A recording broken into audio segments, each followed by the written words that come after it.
মধ্যে রয়েছে শিশুর পড়া, লেখা এবং গণনা করতে পারার মতো ভিত্তিমূলক দক্ষতা অর্জনের উপর, যা ব্যবহার করে শিশু পরবর্তী শিক্ষার যে স্তর, সেই স্তরে নানাবিধ যোগ্যতা অর্জন অব্যাহত রাখতে পারে। আমরা প্রাথমিক বিদ্যালয়ে গণিত শিখাচ্ছি এবং এই শেখানো এবং শেখা তিনটি অপরিহার্য কারণ রয়েছে।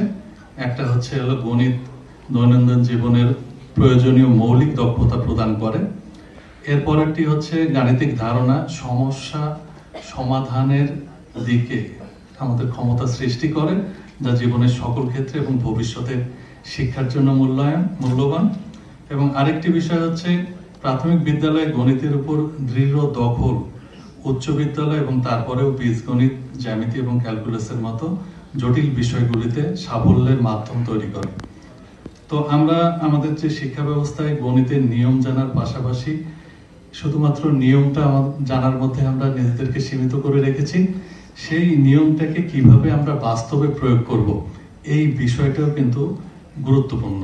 গণিতে দক্ষ হয়ে উঠলে, গুরুত্ব সহকারে অধ্যয়ন করলে আমরা বিজ্ঞান চর্চায় কিন্তু অগ্রসর হতে পারবো। তাই প্রাথমিক শ্রেণী থেকে পরবর্তী স্তর সমূহে গণিত শিক্ষাকে আরো সুসংহত করে তুলতে হবে, যাতে আমরা যৌক্তিক জ্ঞান সম্পন্ন মেধাবী জনগোষ্ঠী, যাদের ঐকান্তিক প্রচেষ্টায় দেশ এবং জাতি সাফল্যের দিকে এগিয়ে যাবে, সেক্ষেত্রে আমাদের কার্যক্রম গ্রহণ করতে হবে।